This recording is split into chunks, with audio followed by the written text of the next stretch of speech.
Muliro baganda bange oguli mu parliament olunaku olwaleero nga speaker parliament omukyala Anita Amongi agezaako okuddamu okuyisaawo etteeka lya Museveni lyeyamutumye okulaba nga abantu baffe baganda baffe mikwano gyaffe abantu baffe ab'enjawulo balemererwa okukolwa obaako we beenunula kubanga abantu abasinga wano mu Buganda oba mu ggwanga lyaffe batunuulidde emmwanyi so bw'obaggyako emmwanyi oba olina ky'oweenonyeza. Bwetyo olunaku olwaleero Speaker Anita Amongi azze okuddamu okusoma Parliament naye y'omubaka Francis Zaake alidwedde nnyo era agambye nti leero tugenda faafaagana nabo.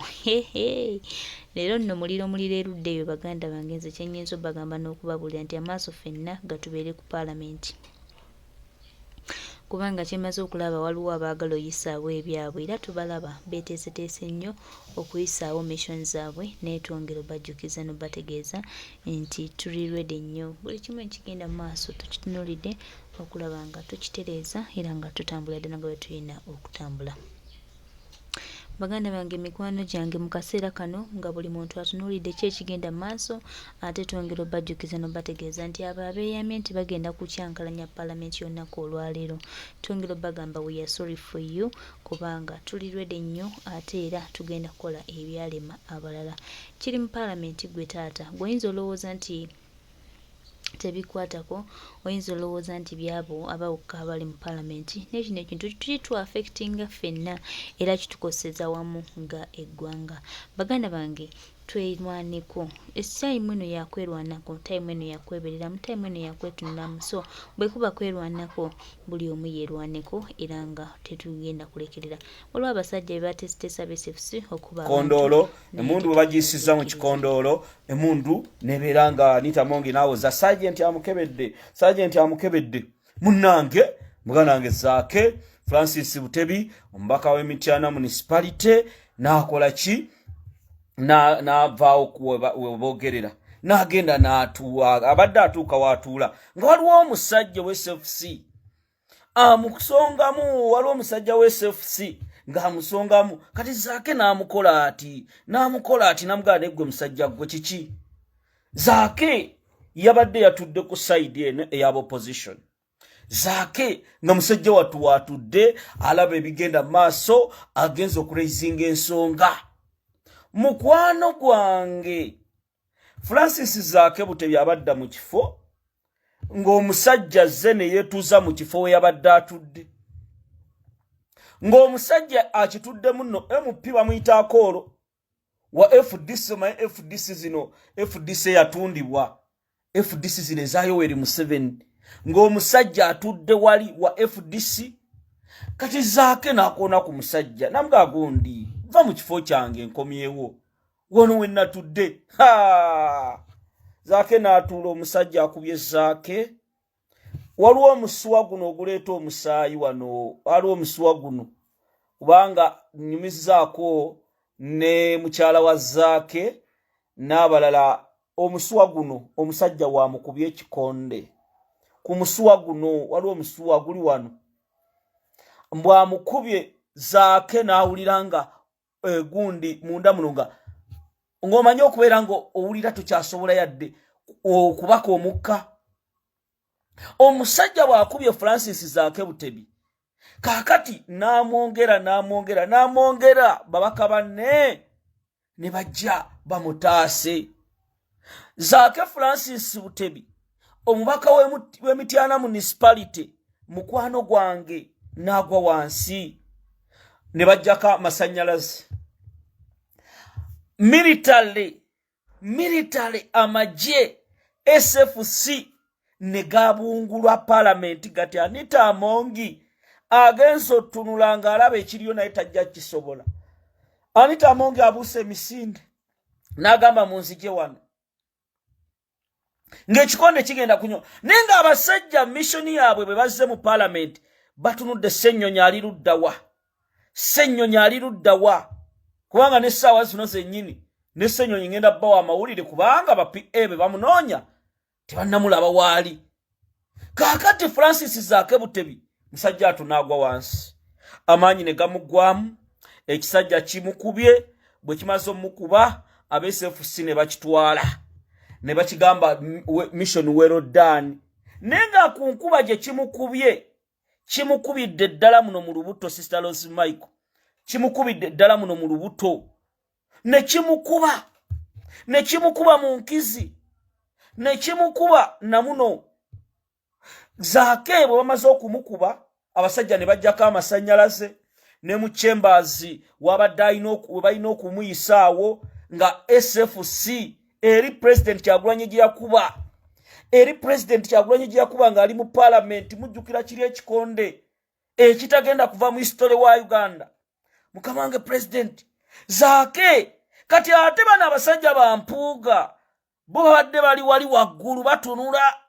babedi bwanika era lulume mukwano gwa mpuuga yaleesa akagaali ngenda bibalaga ebifaananyi lulume mukwano gwa mpuuga yaleese akagaali bwaleesa akagaali lulume ne mpuuga nga bawoza mbu atwalibwe mu ddwaliro lino ng'abasajja bakubye Zaake abasajja ne bakuba Zaake mukwano gwange njakubulira ekiri mu parliament bwe bamaze abasajja be SFC bazze balina amanya g'ababaka ba parliament gundi aluwa nga yembeera egenda mu maaso ku parliament y'eggwanga Sister Rose Michael gamba otya sister gye baleko nakulu enkya tugenda Kamuli abantu bayite mbanange twagala tuga mu countrywide tour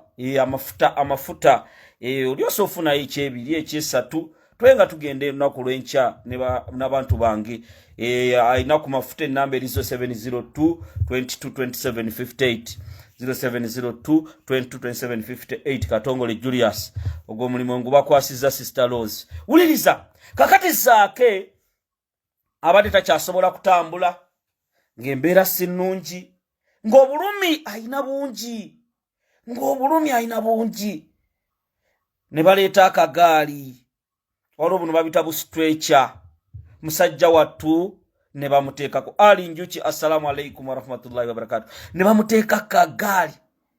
bwe bamutadde kagaali muganda wange Francis Zaake bana basajja bampuuga nga bali eri ne basindika lulume genda okonfaminge kiki ekigenda maaso temulabye lulume yasoose yasindika akagaali abataagalira ddala Zaake ne baleeta ambulance mbu ya parliament mbwevuga omubaka w'emityana naye nga omusajja amusise negundi ettaayi ng'agamba tumumalirize mukwano gwange Zaake enkuba gye bamukubyemu nga si nnungi era ambadde njoga ne muzeeyi Butebi eddakiika 5 emabega nangamba Katongole abasajja omwana wange bamuvuze bamututte ku Platinum Hospital ewafiira Moze Radio tukoze tutya omwana wange mpulidde bamututte ku Platinum Hospital ewafiira Moze Radio ne ngamba taata kankole kyonna ekisoboka nkubira Honorable Nnyeko ne team tulabe nga bamujja ku Platinum era Honorable Zaake bana abasajja badde ba planize ekintu kyabwe bwe batakuba Zaake bakube Joero Ssennyonyi era amawulire genfune kiri mu parliament right now amataala bagajjeeko ekiri mu parliament Anita Amongi ne Yoweri Museveni Sabatemu bapulaninga okuyisa ebintu byabwe naye mu mbeera eno mbagamba bannayuganda Zaake tasobola kukubibwa bwatyo era Zaake nkwebaza oli musajja muzira Zaake kyova olaba Zaake ennyimirira naawe eyo yembeera gye twagala mu parliament n'oyimira n'ogamba nedda kino era lwakuba wasinga badde wababaka oyo musajja mbadde mubadde mu mulya kabadiya temukkiriza ababaka baffe temukkiriza mwanyi genda Honorable Ssennyonyi amasuuti kati mugateeke ebbali ensi etunudde oyo maama Lususu Anita Amongi yamanyira Abaganda n'amanyira Buganda n'amanyira Kabaka Anita Amongi parliament temusobola kugiwuyingira mugambe nedda babyeyisize ngabbo babyeyisize nenga temuli mu parliament Ekikonde Kinyooke oba bagobe kubanga ekisajja kituze Zaake ekisajja kimukutte muno nengamba akasajja katubakase waliwo ababaka abalidde ssente ku nsonga y'emmwanyi Ssennyonyi ababaka abo beegendereze era Ssennyonyi lwaki omubaka Abedi agendedde mu ambulance etutte Zaake? Lwaki Abedi agendedde mu ambulance etutte Zaake? Pulira amaanyi ga muzigwamu era oluva wano gyagenda byonna mbibalage. Kati Abedi bwanika abadde no mu nkuubo alumiriddwa atya ku bulamu bwa Zaake ne Kazibwe Bashir. Musimabi babaka abagenza okujjanjaba Zaake. Ne banne nakyemalira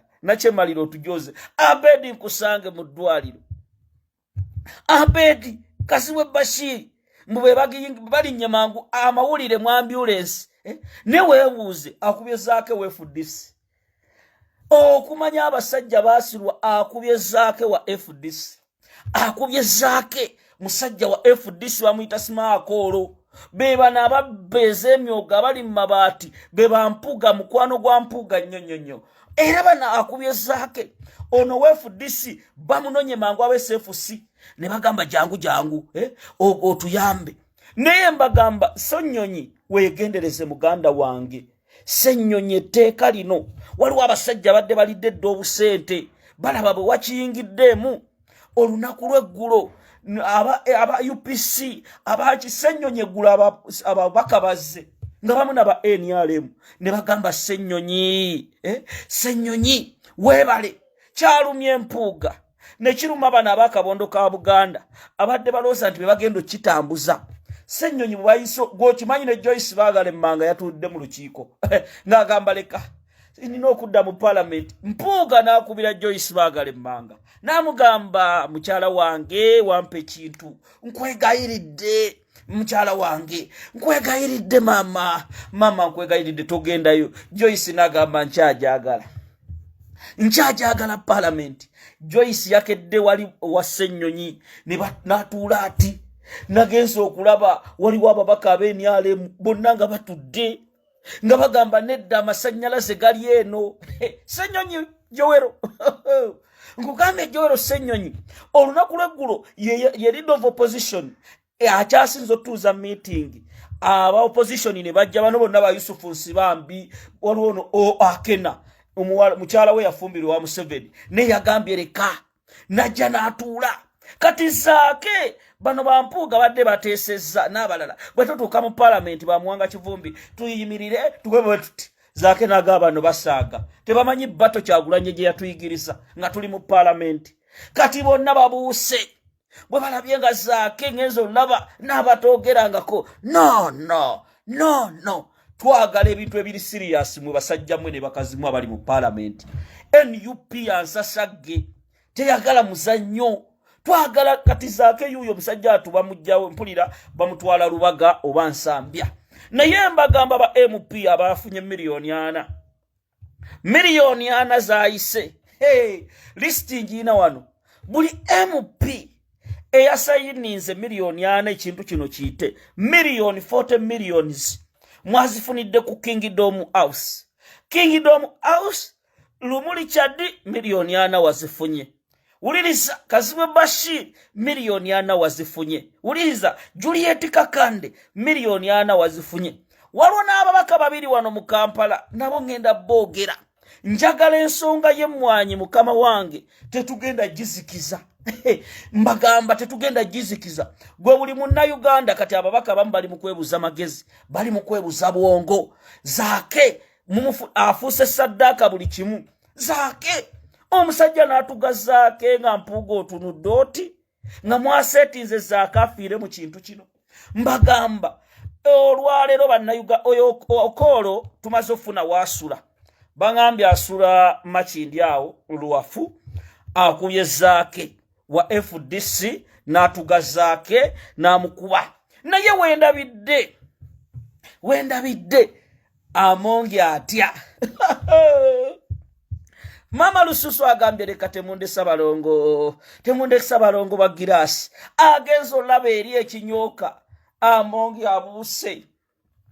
amonge anuse Mr. Bitano ne Bitano bulijjo ndooza ayinamu akanyama Bitano baderoza bulijjo ina masavu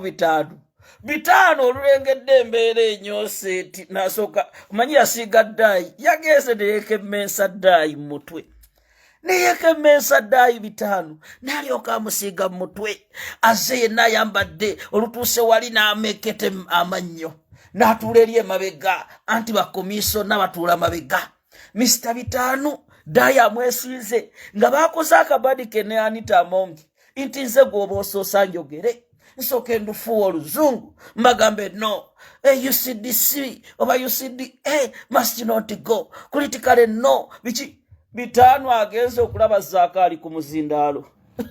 agenze olaba ababaka ba NUP nga abaana baseka nkugambye parliament terina mugaso parliament Honorable Ssenyonyi temwina kye mugenda gijjamu kye mulina okukola kikonde kulabisa kukuba Moses Ali negwe Moses Ali akiguddeko bajjeko amasanyalaze ne beerabira nti endiboota yaabwe eri awo etuddaawo Moses Ali amasanyalaze bagazijjeko nga talina kyalaba Moses Ali n'alyoka bannange gwe abaana bakambwe bano nkulabidde ttiimu y'abashamiru Malende nenkulabira ttiimu y'abakayemba Solo Moses Ali kati ekikonde kinyooka abaana bazze omukuba otya kati SFC babuuka bagwa bapa Moses Ali n'agwa ekyobugazi Moses Ali n'agwa ekyobugazi Moses Ali bw'agudde ekyobugazi abaana ne bagaka tugere tuyoole kalugere tumuyoole ono kale tumweddize obusajja bwe SFC bumuyodde ng'ekkalaayi ekkalaayi y'omusenyu bumuyodde ng'ekkalaayi y'omusenyu bwe bumuyodde ng'ekkalaayi y'omusenyu Moses Ali n'amagamaga ati nga musajja wattu asobola omukaabaka bubasi naye kye tubagamba kiri ekintu kimu